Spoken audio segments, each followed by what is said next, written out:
시간이 되었으므로 3월 27일 주일 오전 예배를 하나님께 드리겠습니다.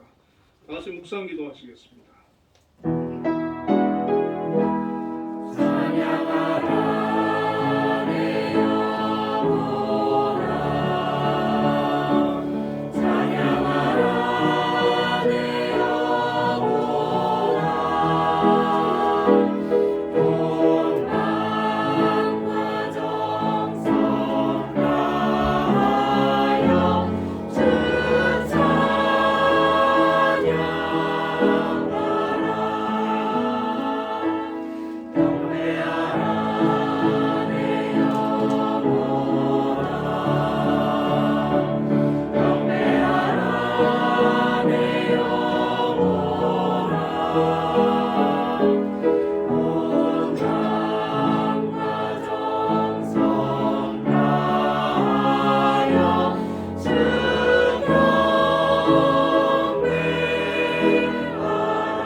나의 영혼이 잠잠히 하나님만 바라며 나의 구원이 그에게서 나오는도다.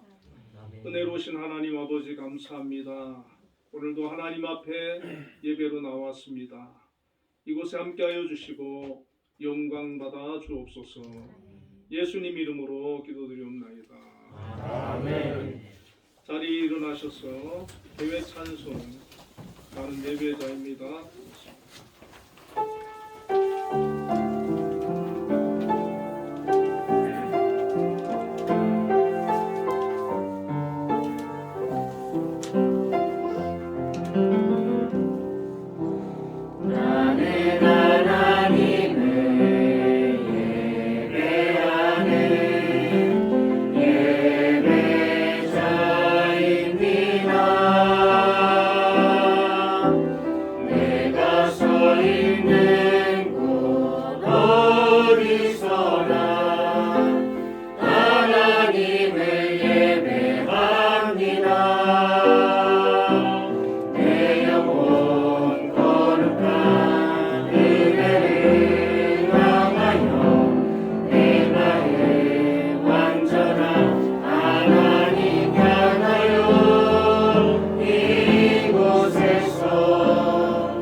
사도신경으로 신앙 고백하시겠습니다.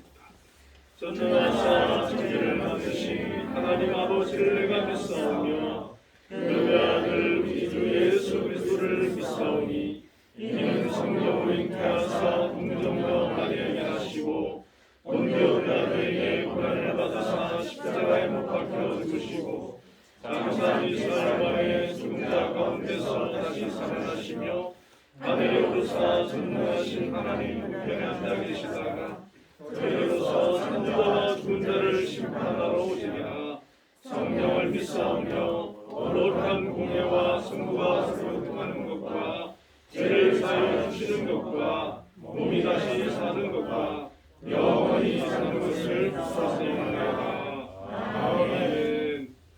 성시교독 127번 4순절 4번입니다.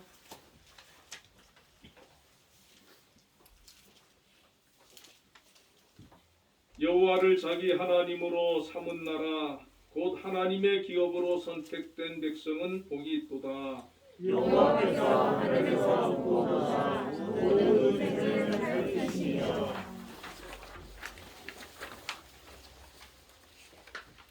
곧 그가 거하시는 곳에서 세상의 모든 거민들을 굽어 살피시는도다. 그는 그들 보호의 마음을 주시며 그들의 하나님을 구워 살피시니로다. 많은 군대로 구원 얻은 왕이 없으며 용사가 힘이 세어도 스스로 구원하지 못하는도다.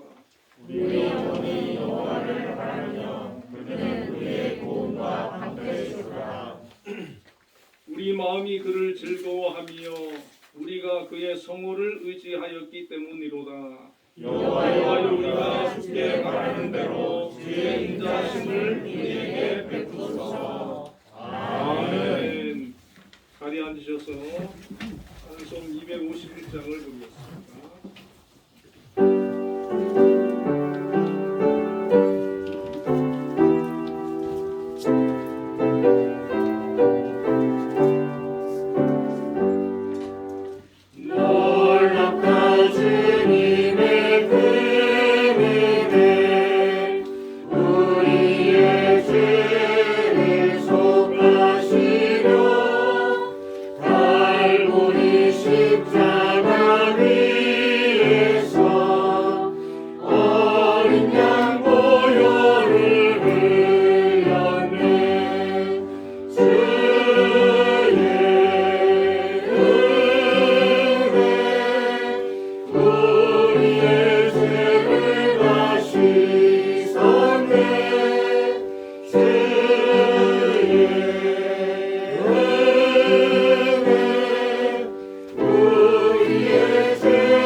예배기도 안창빈 집사님께서 하시겠습니다. 다 같이 기도드리겠습니다. 은혜로우신 하나님 아버지, 긴 겨울을 뒤로하고 봄의 햇살이 온 땅에 가득한 3월을 맞아 오늘도 거룩하고 복된 주일 아침 주님 전에 나와 주님을 찬양하며 머리 숙여 기도드립니다. 지난 한 주간도 저희가 세상에 나가 생활하면서 죄악된 일들이 많았음을 예배에 앞서 자백하고 회개하오니 주님 용서하여 주시옵소서. 인간의 생사화복을 주관하시는 주님, 그동안 지속된 코로나의 두려움과 공포 속에서도 저희를 눈동자와 같이 안전하게 지켜주시며 보호해 주시고 좌절하지 않도록 돌봐주신 주님께 감사드립니다. 위험한 환경에서도 온 국민은 하나 되어 이를 극복하고자 열심히 노력하고 있지만 종잡을 수 없을 만큼 나날이 그 숫자가 늘어나고 있기에 불안과 공포에서 벗어나 깨어 기도하며 염려와 근심으로 불안해하지 말고 선하신 주님을 의지하며 하루빨리 코로나가 물러나 우리의 일상으로 돌아가게 하여 주시옵소서. 이 나라를 지으신 하나님 아버지, 우리나라를 이끌어갈 새로운 대통령이 선출되었습니다. 코로나 극복, 양극화 해소, 세대 간의 갈등, 지역 갈등, 정치 개혁, 외교 안보 관련 사항 등 산적한 문제들이 많습니다. 우리나라를 지켜주시고 주관하여 주셔서 이런 산적한 문제들을 오직 하나님의 지혜로 해결할 수 있는 대통령이 될 수 있게 도와주시옵소서. 아버지 하나님, 이 땅에 전쟁이 사라지길 간절히 원합니다. 우리의 외교와 국방을 튼튼히 세워주시옵소서. 러시아와 우크라이나의 전쟁이 남의 나라의 일이 아님을 기억하게 하시고 우리를 긍휼히 여기시어 싸움이 있는 곳에 평화를 주시옵소서. 은혜로우신 하나님 아버지, 추위와 물질의 궁핍함 가운데 겨울을 보내고 따스한 봄을 맞아 그동안 움츠렸던 삶이 서서히 녹아내리게 하시고 주변의 소외된 이웃을 되돌아보며 우리의 언행 속에 하나님의 사랑이 넘치기를 원합니다. 오늘 이 시간도 아픈 몸으로 고통받고 있는 성도들에게도 주님의 귀한 능력의 손을 내밀어 주셔서 모든 병의 근원을 차단해 주시고 완전하고 건강한 몸으로 회복되게 하여 주시옵소서. 구원의 주 하나님 아버지, 이 아침에도 양들을 먹이기 위해 기도로 준비하신 목사님께서 말씀을 선포하실 때 하나님의 능력과 감동으로 우리의 삶을 거듭나게 하시고 영육간의 강건함을 주시고 성령의 능력으로 붙들어 주시어 선포되는 말씀으로 우리의 영혼이 변화되고 회복되고 치유되는 역사가 일어나게 하여 주시옵소서. 시각장애인의 교육과 복지를 위해 힘쓰는 한빛재단의 여러 기관들이 있습니다. 한빛재단의 여러 기관들이 더욱더 부흥 발전할 수 있도록 도와주시고 이 기관들이 우리나라 및 전 세계 시각장애인계를 리드하고 선도하는 훌륭한 기관이 될 수 있도록 도와주시옵소서. 이를 위해 불철주에 애쓰시는 김양수 장로님에게도 축복 내려주시고 영육간의 강건함을 허락하여 주셔서 지치지 않고 막중한 역할을 잘 감당할 수 있게 도와주시옵소서. 자비로우신 하나님 아버지, 날마다 어려운 가운데서도 섬기며 봉사하는 손길들에 찬양이 넘치게 하여 주시옵고 복의 복을 더하여 주시어 맡겨진 사명에 충성을 다하고 주님의 뜻을 이루는 복된 성도들이 되게 하여 주시옵소서. 이 교회에 출석하는 모든 성도들에게도 건강과 축복 내려주셔서 각자 개개인의 가지고 있는 어려운 문제들을 잘 해결해 나갈 수 있는 지혜를 허락하여 주시옵소서. 오늘 예배의 모든 것을 주님께 의탁하오며 이 모든 말씀 우리를 구원하신 예수님의 이름으로 기도드립니다. 아멘. 너의 기도와 간구 모두 하시는 하나님 들어주신다. 너의 기도를 늘 함께 하여 주신다.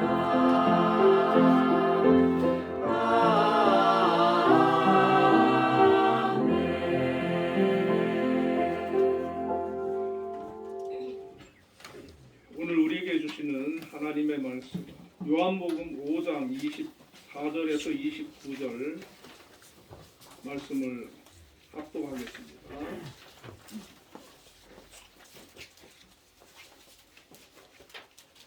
요한복음 5장 24절부터 29절까지 합독하겠습니다. 시작.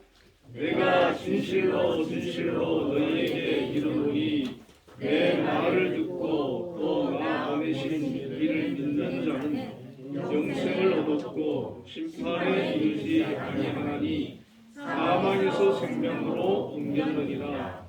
진실로 진실로 너희에게 이르노니 죽은 자들이 하나님의 아들의 음성을 들을 때가 오나니 곧 이때라. 듣는 자는 살아나리라. 아버지께서 자기 속에 생명이 있음 같이 아들에게도 생명을 주어 그 속에 있게 하셨고 또 인자됨으로 말미암아 심판하는 권한을 주셨느니라. 이를 놀랍게 여기지 말라. 무덤 속에 있는 자가 다 그의 음성을 들을 때가 오나니 선한 일을 행한 자는 생명의 부활로 악한 일을 행한 자는 심판의 부활로 나오리라. 아멘. 우리 한비 찬양대에서 찬양으로 하나님께 영광을 돌리겠습니다.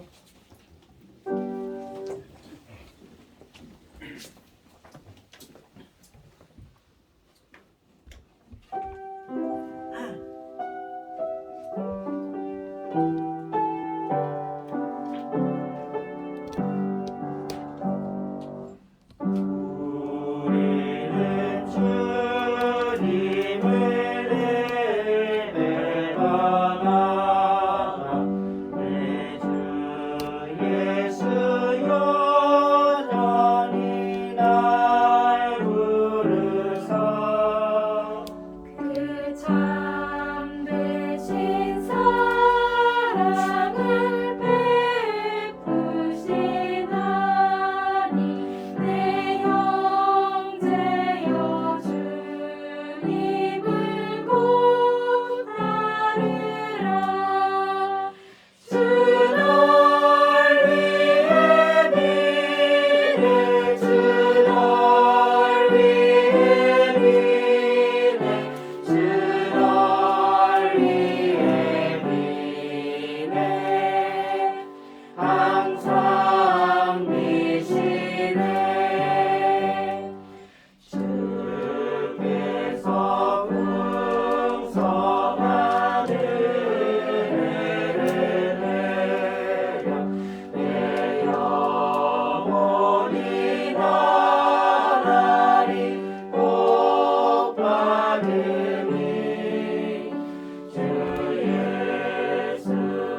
우리 옆에 분들과 인사 한번 할까요? 사망에서 생명으로 옮겼습니다.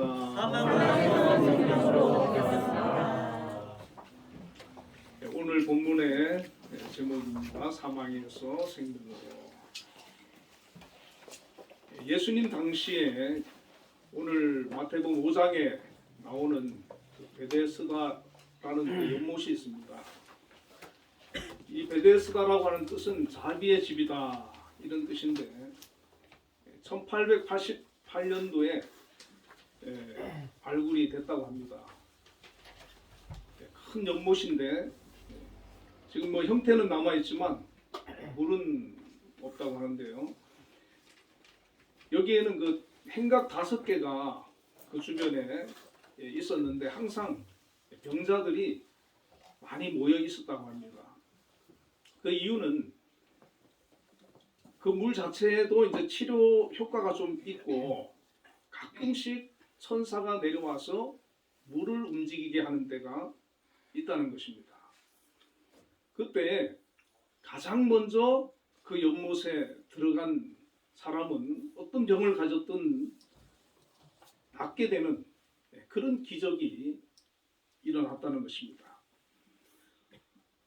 요즘 같으면 병원에서 얼마든지 치료가 될 만한 것도 그 당시에는 의술이 발달하지 못했기 때문에 평생을 그 병을 안고 살아야 되는 그런 사람들이 많지 않았겠습니까?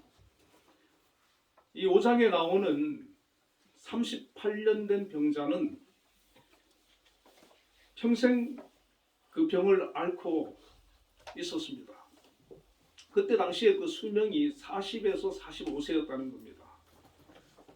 그런데 38년 동안 병을 앓고 있었고 이 사람은 그 병을 고치기 위해서 베데스다 연못가에 행각의 한 자리를 차지하고 있었습니다.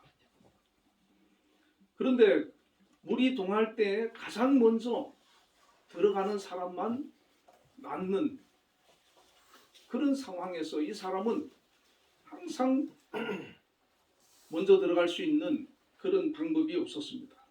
몸이 불편했기 때문에 물이 동하는 것을 보고 가려고 해도 다른 사람이 이미 들어가 버렸기 때문입니다. 아마도 이 사람은 자신의 병도 고통스러웠겠지만은 자기 주변에 아무도 같이 도와주는 사람 없이 자기 혼자 물만 늘 물끄러미 바라보고 또 다른 사람이 먼저 들어가서 고침받고 나오는 모습을 보면서 얼마나 좌절하고 또 불행함을 느꼈겠습니까? 우리가 살면서 때로는 힘들 수 있습니다. 때로 아플 수도 있고 어려운 일을 만날 수가 있습니다. 그런데 그때 누군가 나를 위로해주고 도와주고 붙들어주고 힘이 되어준다면 우리는 그 아픔을, 그 문제를 이겨낼 수가 있습니다.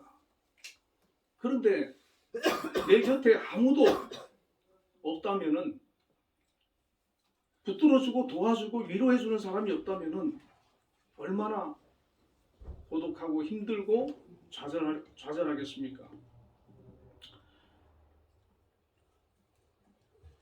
예전에 저희 아버님께서 그런 말씀을 하시더라고요. 마지막에 남는 사람은 가족뿐이다. 그 말에 공감을 하지 않습니까? 마지막에 남는 사람, 끝까지 내 곁에서 나를 지켜주는 사람, 그 사람이 진정한 친구고 그 사람이 바로 가족입니다. 아마 이 38년 된 병자는 그런 가족이 없었던 것 같습니다. 여러분, 우리 주변에 나를 사랑해주고 나와 함께 해주는 그런 부모든 배우자든 자식이든 그런 분들이 있다고 하면 여러분 감사하시길 바랍니다. 소중히 여기시길 바랍니다. 그곳에 많은 병자들 가운데에서도 가장 힘들고 외롭고 낙심에 처해 있는 그 병자를 예수님께서 지나가시다가 보게 되었습니다. 예수님은 그 모습을 보면서 그 사람이 얼마나 외로운지 고독한지 38년 동안 그를 괴롭히는 병도 병이지만은 그 마음에 깊은 상처가 있고 아픔이 있는 것을 보게 되신 것입니다. 그래서 예수님께서는 길을 가시다가 그 사람 앞에서 멈추어 서게 되었습니다. 그리고 물어보십니다. 내가 낫고자 하느냐? 이 병자는 예수님의 물음에 이렇게 대답을 합니다. 주여, 물이 움직일 때에 나를 못에 넣어주는 사람이 없어 내려가는 동안에 다른 사람이 먼저 내려가나이다. 이 대답 속에는 불평이 섞여 있고 원망이 담겨져 있습니다. 내 곁에는 아무도 없습니다. 나를 도와주는 사람이 없습니다. 나는 지금까지 내 병을 고치기 위해서 이곳에 있었지만은 항상 다른 사람이 먼저 고침을 받았고 나는 고침받지 못한 채 이렇게 머물러 있습니다. 얼마나 큰 좌절감에 빠져 있는 모습이었겠습니까? 그런데 이 병자는 예수님이 어떤 분인지 누구신지 예수님께서 어떤 능력을 가지셨는지 알아보지를 못했기 때문에 그의 대답은 이 베데스다 연못에만 국한되어 있을 수밖에 없었습니다. 물이 동할 때 연못으로 가장 먼저 내려가야 하는데 나는 누가 도와주지 않아서 갈 수 없다는 겁니다. 그러나 만약에 이 병자가 예수님이 누구신지 알았다면 이렇게 대답을 했을 것입니다. 다윗의 자손 예수여, 나를 불쌍히 여기소서. 제가 낫기를 원하나이다. 예수님이 계시지 않을 때는 베데스다 연못이 그에게 희망이었습니다. 자기 병을 고침받기 위한 마지막 보루였습니다. 그러나 메시아이신 예수님께서 그 앞에 나타나셨을 때에는 더 이상 베데스다 연못이 그의 희망이 아니라 바로 살아계신 하나님의 아들, 만왕의 왕이신 독생자 예수 그리스도, 그분이 바로 그에게 희망이 될 수 있는 것입니다. 우리 주님께서 아무도 그를 돌아보지 않고 도와주지 않았다 할지라도 주님께서는 그의 문제를 해결해 주실 수 있기 때문입니다. 예수님께서는 그의 대답과 상관없이 그를 긍휼히 여기시고 고쳐주시기 위해서 그 앞에 오셨기 때문에 이렇게 말씀을 하십니다. 일어나 내 자리를 들고 걸어가라. 그 사람은 누가 옮겨주지 않으면 스스로 일어나서 걸어갈 수 없을 만큼 중병에 처해 있었는데 예수님께서 일어나 내 자리를 들고 걸어가라는 겁니다. 이 병자는 그 말에 믿음이 생긴 거죠. 그래서 일어났습니다. 몸에 힘이 생기고 일어났는데 불편함이 없는 거예요. 38년이나 그를 괴롭혔던 문제가 그 순간에 예수님께서 말씀하실 때에 해결이 된 것입니다. 오늘 우리 주님께서도 우리를 찾아오시는 것을 여러분 믿으시기를 바랍니다. 아니, 주님께서는 지금 내 안에 우리와 함께 계십니다. 우리가 이 병자처럼 주님께, 주님 나를 도와주소서, 나를 불쌍히 여겨주소서, 나의 문제를 해결해 주십시오. 그렇게 우리가 기도할 때 주님께서 도와주심을 여러분 믿으시길 바랍니다. 아멘. 예수님께서 이 병자에게 찾아오신 것은 그에게 큰 은혜요 축복이었습니다. 예수님만이 우리 인생의 해답이 되시고 어떤 문제도 예수님께 가져오면 해결됨을 믿으시길 바랍니다. 보통은 이러한 큰 은혜를 받으면 예수님께 감사를 드리고 영광을 돌려야 마땅하지 않습니까? 그런데 이 38년 된 병자는 감사치 않았습니다.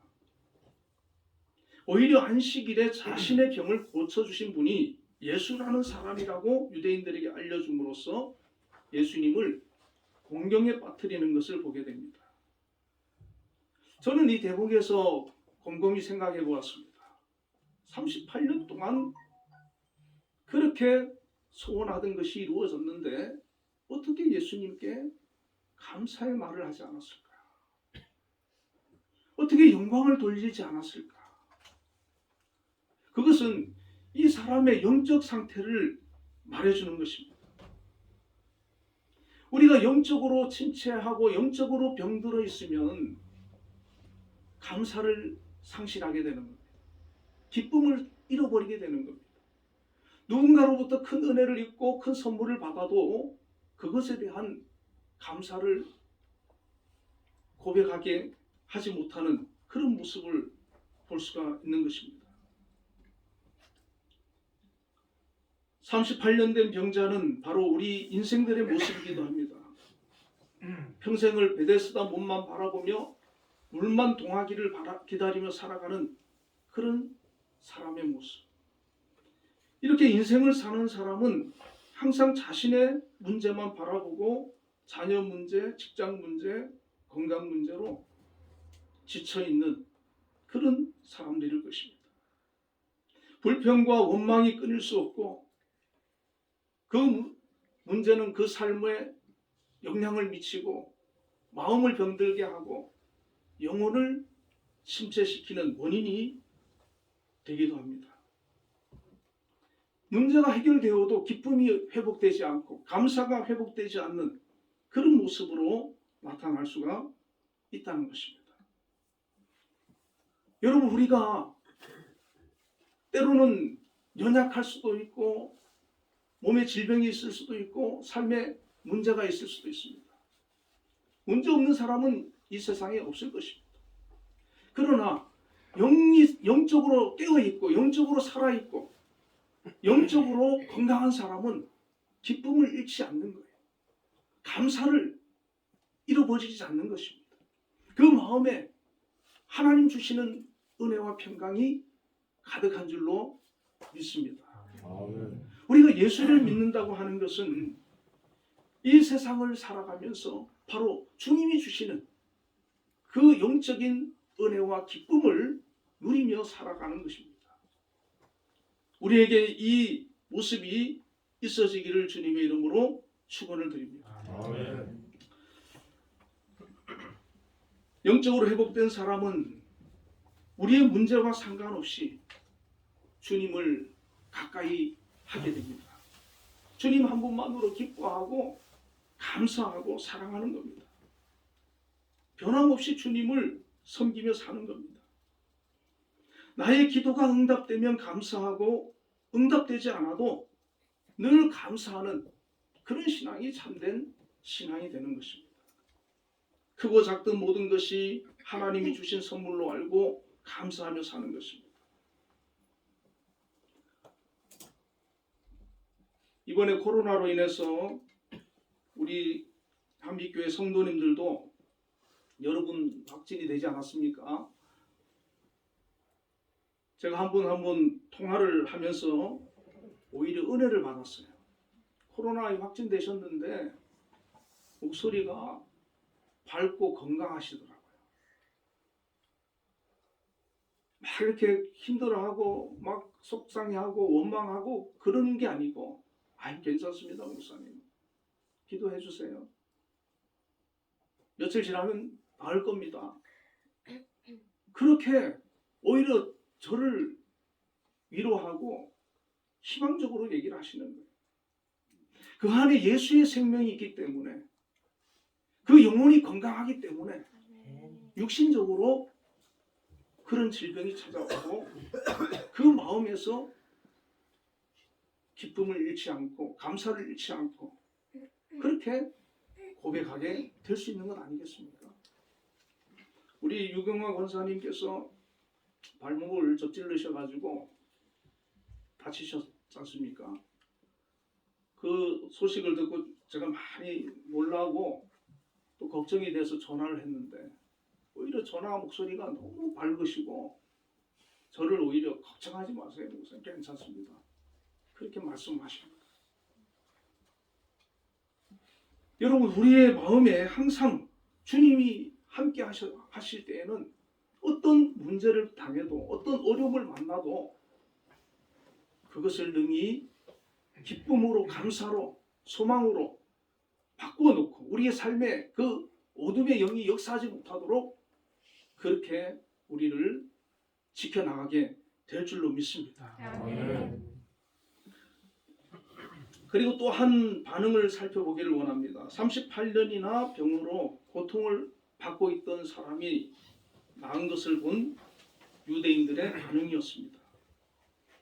38년 동안이나 그 베데스다 연못의 행각에 자리를 잡고 있었다면은 그 주변에 있는 모든 사람들이 다 잘 아는 사람 아니었겠습니까? 그런데 이 사람이 드디어 무슨 이유인지는 모르지만은 건강을 회복해서 멀쩡하게 자리를 들고 걸어가는 것을 보게 되었습니다. 정상적이라면 그 병을 치유하신 하나님께 감사를 드리고 축하를 하고 정말 그동안 고생 많았다고 함께 기뻐해야 되는 것이 정상적인 모습 아니겠습니까? 그런데 당시 유대인들의 반응은 아주 차갑고 냉소적이고 비판적이었다는 것입니다. 유대인들은 안식일에 38년 된 병자가 자리를 들고 가는 것을 보고 그 병나은 사람을 붙들고 야단을 치는 겁니다. 안식일인데 내가 자리를 들고 가는 것이 옳지 않다는 것입니다. 이들이 하나님을 믿지 않는 사람이 아니었습니다. 하나님을 열심히 믿고 잘 믿으려고 하는 그런 율법주의자들이었습니다. 그런데 여기서 우리가 하나 알 수 있는 것은 무엇입니까? 하나님을 믿어도 그 안에 사랑이 없다면 잘못된 신앙이 될 수가 있다는 것입니다. 이들의 마음은 하나님을 믿지만 사랑이 없는 율법주의자들이 되어서 그 마음이 얼마나 완악하고 굳어있고 경직되어 있는지를 잘 알 수가 있는 것입니다. 그때 그 병을 낳은 병자는 그들을 두려워하게 됩니다. 그러면서 대답하는 것이 나를 낫게 한 그가 자리를 들고 걸어가라 하더이다. 그가 누군지는 모르지만 그런 일이 있었고 그 사람이 나를 가라고 해서 간 거다. 나에게 책임을 돌리지 마라. 그렇게 핑계를 대는 모습을 보게 됩니다. 유대인들은 이제 안식일에 너의 병을 고쳐준 그 사람이 누구냐? 그렇게 다그칩니다. 이 병자는 그분이 예수님인지를 몰랐어요. 그래서 대답을 못합니다. 그런데 후에 성전에서 예수님을 만나게 되었습니다. 그러고는 그 병자는 다시 유대인들이 찾아와서 얘기를 합니다. 내 병을 고쳐준 사람이 예수라고 하는 분이다. 당시 유대인들의 율법에는 안식일에 병자가 일어나 자리를 들고 가는 것도 금지되어 있었고 병을 고치는 행위도 금지되어 있었습니다. 선행을 하려거든 6일 동안 하고 안식일에는 하지 말라는 겁니다. 그래서 안식일에 병자를 고친 것이 바로 안식일을 어긴 것이 되고 이 사실을 안 유대인들이 안식일을 어긴 예수님을 핍박하기 시작한 것입니다. 예수님을 찾아와서 왜 안식일에 병을 고치느냐, 율법을 어기느냐고 따지는 것입니다. 여러분, 우리가 살면서 이 유대인들과 같은 그런 사람들을 많이 만날 수 있습니다. 각종 종교와 관습과 윤리적 기준과 세상적 성공을 가지고 항상 사람들을 평가하고 판단하고 정죄하고 나와 다르면 박해하고 그것이 옳다고 살아가는 그런 사람들입니다. 이런 사람들은 영적 교만을 가지고 있고 남을 감시하고 판단하고 정죄하는 그런 교만한 마음이 가득한 사람입니다. 이 바리새인들은 율법을 잘 지키기 위해 세분화하고 안식일에 하지 말아야 할 것들을 규정으로 만들어 놓았습니다. 물론 율법을 잘 지키고 철저히 지키는 것은 좋은 일입니다만은 그것을 세분화해서 그것을 지키지 않는 사람을 정죄하고 비판하고 그렇게 하는 것은 본래의 정신이 사라진 것이고 형식과 외식에 매여 백성들을 짓누르고 마는 그런 것이 되는 것입니다. 여러분, 율법을 우리가 다 지키는 사람이 어디 있겠습니까? 자기도 지키지 못하면서 남이 못 지키는 것을 볼 때 그것을 가지고 지적하고 야단치는 그런 행위는 잘못된 것이라는 것입니다. 지나친 율법주의가 팽배해지고 그 사회를 지배하게 될 때 백성들의 마음은 기쁨이 사라지게 되었습니다.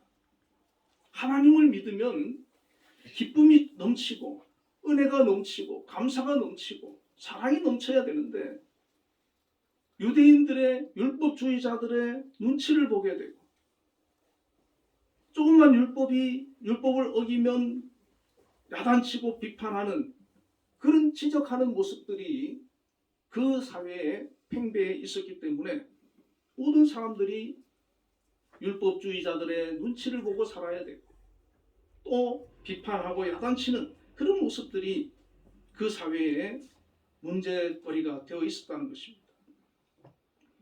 마가복음 2장 23절 28절에도 안식일 문제로 예수님께서 바리새인들과 논쟁을 한 사건이 있었습니다.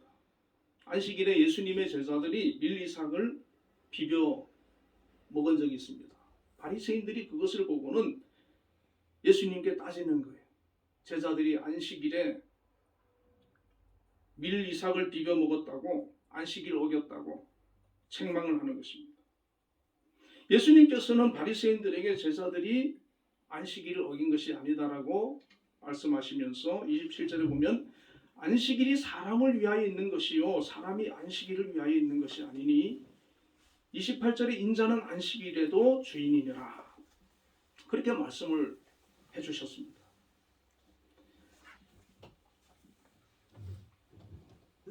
이 유대인들은 율법을 지키기 위해서 안식일을 지키기 위해서 모든 것을 거기에 맞춰놓고 사는 거예요.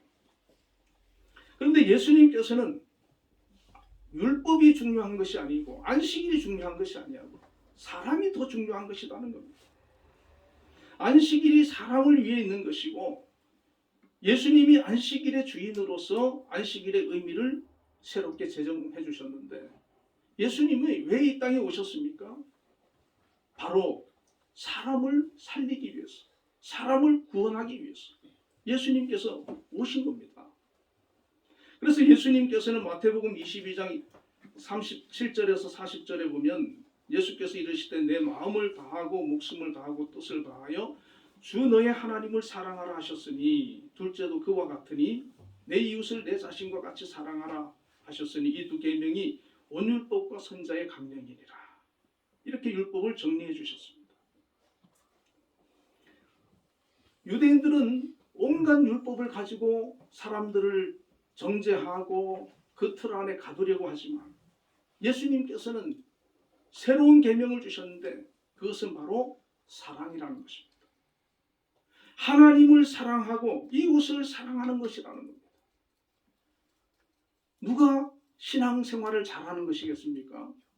이 율법주의자들처럼 율법의 틀 안에서 그 율법을 하나하나 조목조목 따져가면서 그것을 지키지 못하면 정죄하고 비판하고 야단치고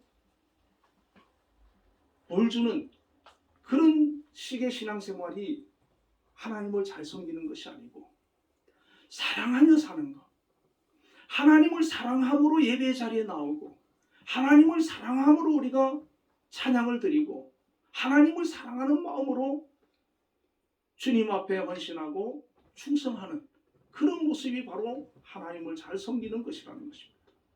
뿐만 아니라 우리가 이웃에 대해서도 하나님을 사랑하듯이 사랑하고 섬기고 나누고 돌봐주고 그렇게 서로 사랑하는 그런 모습이 바로 신앙생활을 잘하는 것이라는 것입니다.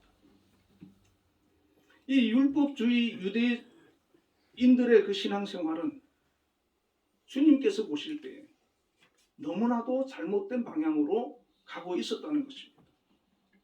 이제 예수님께서는 이 땅의 것만 바라보는 인생들을 향해서 또 율법주의라고 하는 그 틀 안에서만 모든 사람들을 억압하고 있는 그런 사람들을 향해서 새로운 그런 비전을 말씀해 주시는 것입니다. 요한복음 5장 17절에 보면 예수께서 그에게 이르시되 내 아버지께서 이제까지 일하시니 나도 일하신다. 이런 말씀을 하셨습니다. 예수님께서 하나님을 내 아버지라고 부르신 것입니다. 신약시대에는 우리가 하나님을 아버지라고 부르는 것이 일반화되어 있지만 당시로서는 상상도 할 수 없는 그런 것이었습니다. 이 말을 들은 유대인들의 반응은 예수님을 죽이고자 합니다. 안식일을 범할 뿐 아니라 하나님을 자기의 친아버지라 하여 자기를 하나님과 동등으로 삼고 또 하나님을 아버지라 함으로써 하나님께 대한 불경제가 더해졌습니다. 사랑과 긍휼을 상실하고 율법의 잣대로 모든 것을 판단하고 비난하는 그런 모습을 우리가 오늘 우리가 사는 세상에서도 많이 볼 수가 있습니다. 정치와 사회에서 사랑과 관용과 자비가 없는 모습을 자주 대하게 됩니다. 이 유대인들은 자신들과 맞지 않다고 해서 예수님을 못 박아 죽였고 메시아를 인정하지 않고 박해하고 그렇게 힘들게 했던 그런 모습들을 우리가 잘 알지 않습니까? 그러한 그들을 향해서 예수님께서는 오늘 본문 24절에 이렇게 말씀하십니다. 내가 진실로 진실로 너희에게 이르노니 내 말을 듣고 또 나 보내신 이를 믿는 자는 영생을 얻었고 심판에 이르지 아니하나니 사망에서 생명으로 옮겼느니라. 안식일 하나 가지고도 이렇게 난리를 부리는데 예수님께서는 하나님을 아버지라고 하신 것에 그치지 아니하고 심지어 내 말을 듣고 나 보내신 이를 믿는 자는 영생을 얻는다는 겁니다. 심판에 이르지 아니하고 사망에 이른다고 그렇게 선포를 하신 것입니다. 이것은 하나님만이 하실 수 있는 선언이고 메시아만이 하실 수 있는 선언이었습니다. 이 말은 사람이 할 수 있는 말이 아니에요. 영생을 줄 수 있고 사망에서 생명으로 우리를 인도해 가실 수 있는 분은 오직 하나님과 메시아만이 할 수 있는 그 말입니다. 이 말에 대해서 책임을 질 수 있어야 돼요. 그리고 그 말에 대해서 합당한 능력을 보이셔야 됩니다. 예수님께서는 이와 비슷한 말씀을 수차례 하셨지 않습니까? 말뿐이었으면 예수님의 그 말은 신뢰를 얻을 수가 없었을 것입니다. 그러나 이 오늘 38년 된 이 병자를 말씀으로 치유하고 고치고 일으키신 것처럼 예수님의 그 사역을 통해서 수많은 이적과 표적을 나타내 보여주셨습니다. 병자를 살리는 뿐만 고치는 것뿐만 아니라 죽은 나사로를 살리시기도 하고 우리를 걷는 모습도 보여주셨고 온갖 이적과 기적을 통해서 예수님이 메시아이고 하나님의 아들이고 우리를 능히 사망에서 생명으로 구원해내실 능력을 가지신 분이라고 하는 것을 증명해 보이신 것입니다. 이 유대인들은 예수님이 어떤 분이고 어떤 능력을 행하시는 분인 것을 알지 못했고 그것을 인정하지 않았기 때문에 기존에 자신들이 가지고 있던 그 율법적인 잣대만 가지고 평가하고 판단을 했지만 예수님은 그런 차원을 이미 뛰어넘어서 사역하시는 분이라는 것입니다. 예수님은 심지어 죽음을 이기시고 부활하심으로 자신이 메시아이심을 증명해 보이셨습니다. 로마서 5장 8절에 우리가 아직 죄인 되었을 때에 그리스도께서 우리를 위하여 죽으심으로 하나님께서 우리에게 대한 자기의 사랑을 확정하셨느니라.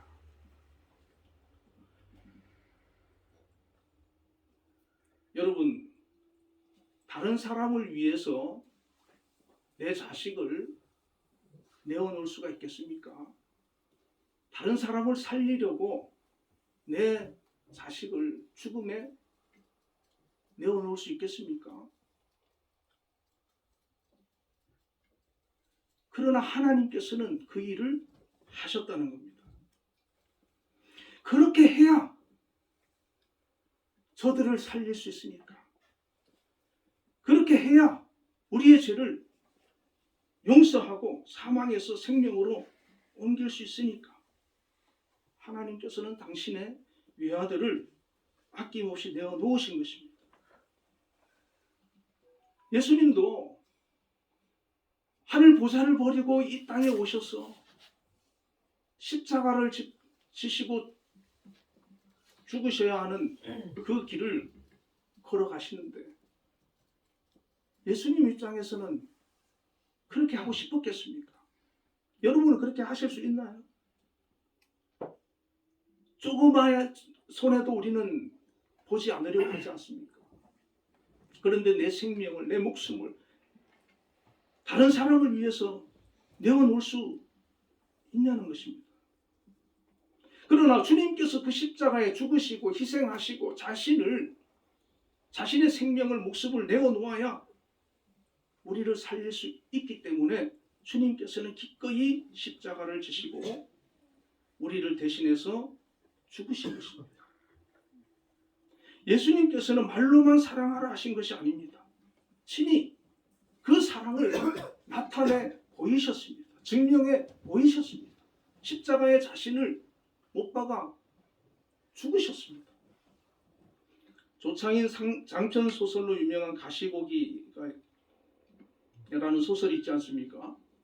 아들 치료비를 위해서 살던 아파트를 팔게 되고 수술비를 위해서 콩팥을 팔기로 했지만 검진 도중에 간암 말기라는 판정을 받게 됩니다. 결국 콩팥 대신에 각막을 팔아서 마련한 수술비로 아들의 골수 이식을 해주어서 아들은 살아납니다. 그러나 주인공인 아버지는 결국 세상을 떠난다는 그런 내용입니다. 실제 가시고기도 수컷이 알을 부화할 때까지 밤낮 가리지 않고 그 곁에서 주변을 청소하고 천적이 오는 것을 막아내고 신선한 공기를 쉬지 않고 알이 부화할 때까지 그 주변을 떠나지 않고 지킨다고 합니다. 새끼들이 나올 때쯤이면 수컷은 기력이 다해서 결국 그 산란장 근처에서 죽게 되는데 그 새끼들이 그 아버지의 살을 먹으면서 자란다고 합니다. 가시고기 소설의 주인공과 가시고기가 자식을 살리고 자신을 희생했듯이 바로 예수님께서 우리를 살리기 위해서 자신을 희생하셨습니다. 이 큰 사랑을 우리가 받은 것입니다. 이 큰 사랑을 믿는 것이 바로 예수 믿는 것입니다. 그리고 이 희생적 사랑으로 우리가 사망에서 생명으로 옮겨졌음을 우리가 깨닫는 것이 바로 믿음입니다. 로마서 8장 2절에 이는 그리스도 예수 안에 있는 생명의 성령의 법이 죄와 사망의 법에서 너희를 해방하였다고 말씀하고 있습니다. 그렇습니다.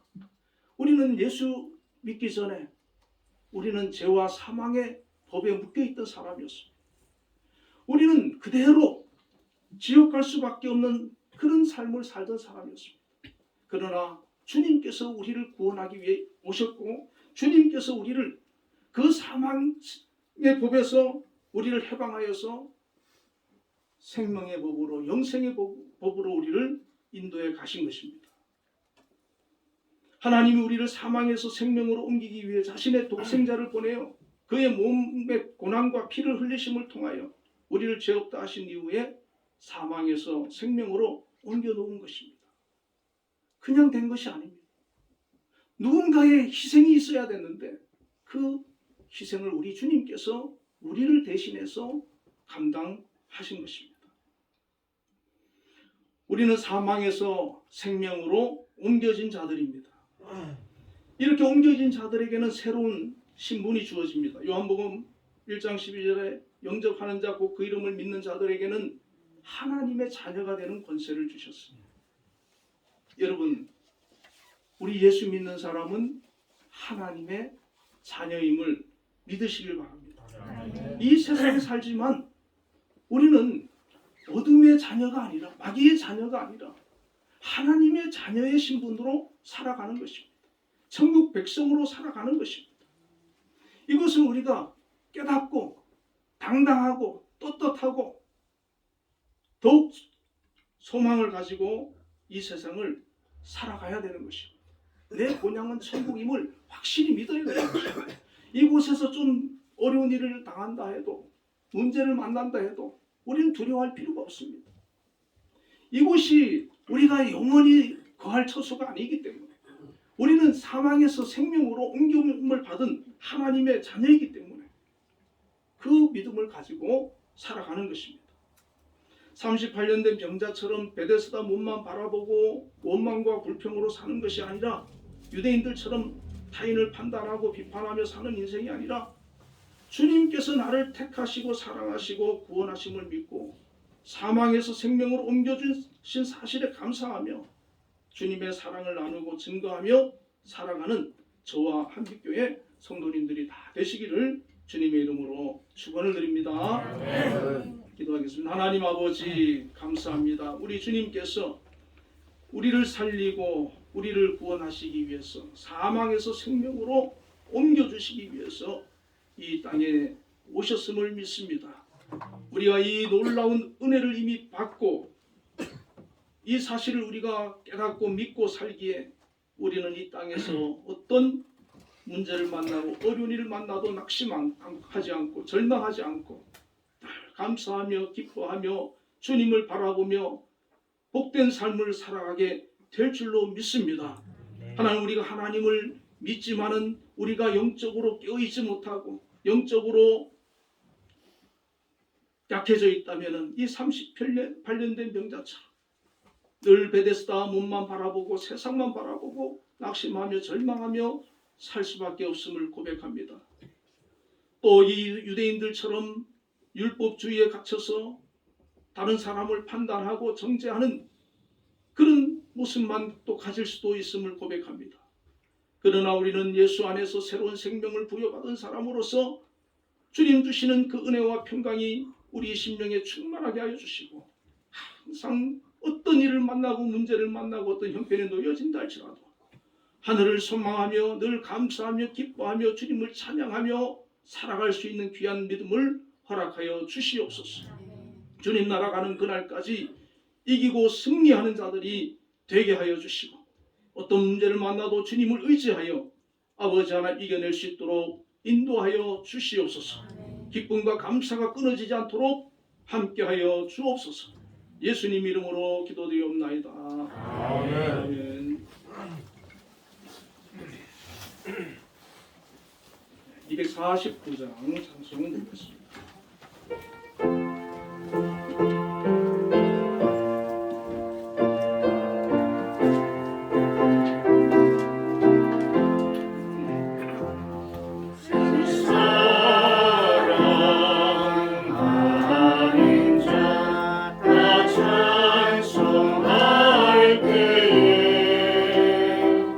그 보좌 앞에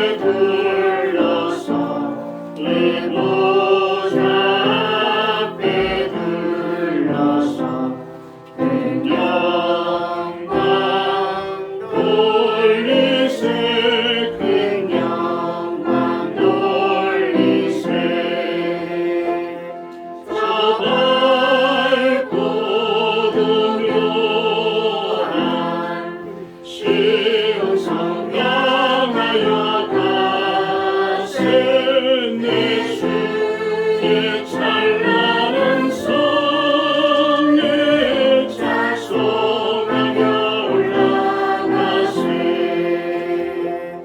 주 믿지 않는 자가 찬송 못하나 하나님 자녀 된 자는 하나님 자녀 된 자는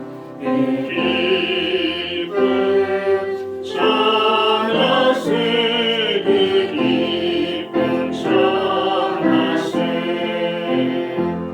저 밝고 도묘한 신성 강하여 가세 내 주의 찬란한 성에 찬송하며 올라가세 저 하늘 하나님께 나 올라갈 때에 시온 성 언덕 위에서 시온 성 언덕 위에서 수많은 천사를 나 인도하리라 저 밝고 도묘한 시온성 향하여 가세 내 주의 찬란한 성에 찬송하며 올라가세 내 눈물 다 씻고 내 찬송 부르리 저 임마누엘 주 앞에 저 임마누엘 주 앞에 나 영광 누리리 나 영광 누리리 저 밝고 도묘한 시온성 향하여 가세 내 주의 찬란한 성에 찬송하며 올라가세 기도하겠습니다. 하나님 아버지 크신 은혜와 사랑을 감사합니다. 이 코로나 어려운 시국이지만 우리 한빛교회와 또 우리 성도님들 지켜주시고 또 코로나에서 이기며 승리하도록 붙들어 주심을 감사합니다. 오늘 이 한 시간 하나님 앞에서 또 예배드린 거 주님께서 기뻐 받아주시고 저희들이 더욱더 믿음으로 온전해지도록 인도하여 주심을 믿습니다. 오늘 또한 정성을 다하여서 주님 앞에 귀한 예물을 드렸습니다. 하나님 기뻐 받아주시기를 원합니다. 10의 1조를 구별하여서 하나님 앞에 드린 손길들을 기억하여 주시옵소서.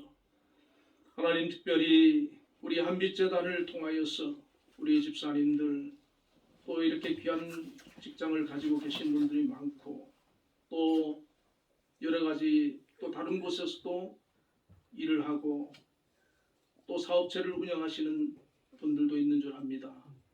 하나님 함께 해주시고 어려울 때이지만 굳건히 지켜주시고 특별히 우리 한빛 학교와 재단을 지켜주시옵소서. 아멘. 이 코로나로 인해서 잠시 어려움은 겪고 있지만 그러나 능히 이기고 승리하게 될 줄로 믿습니다. 아멘. 또한 아버지 하나님 앞으로도 변함없이 지켜주시고 함께 해주시고 동행하여 주시고 굳건히 세워나가셔서 정말 하나님 영광 받으시고 이 시대에 하나님 귀한께 쓰임받는 그런 한빛재단으로 인도해 주실 줄 믿습니다. 아멘. 특별히 또 세우신 우리 김양수 장로님을 하나님 붙들어 주시고 항상 주님 의지하며 믿음으로 기도하며 운영해 나가실 때에 지혜를 더하여 주시고 정말 능력과 건강과 모든 것을 공급하여 주시옵소서.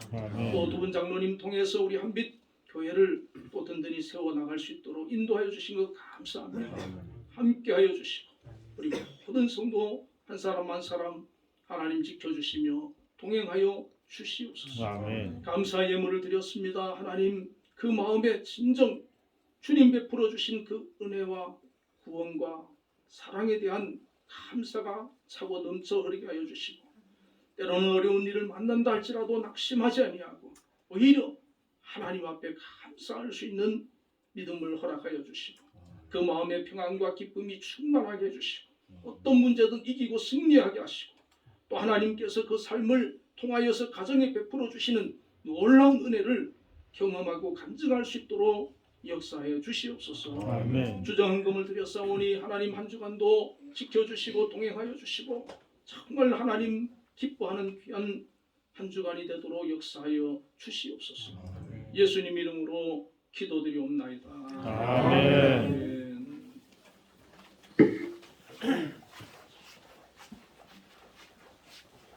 네, 코로나로 많이 지금 이제 회복되시고 또 오늘 교회 오신 성도님들도 계시는데 우리 그동안 고생도 하시고 잘 이기셔서 우리 박수 한번 하겠습니다. 고생하셨습니다.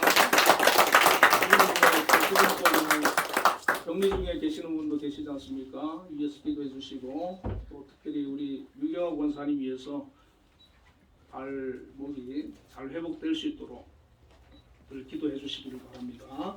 우리 모두 자리 일어나셔서 635장을 부르겠습니다.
여호와는 그의 얼굴을 내게 비추사 은혜 베푸시기를 원하며 여호와는 그 얼굴을 내게로 향하여 드사 평강 주시기를 원하노라.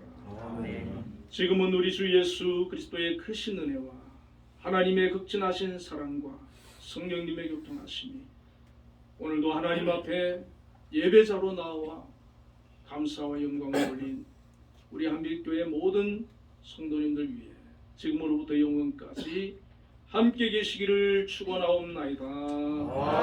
아멘.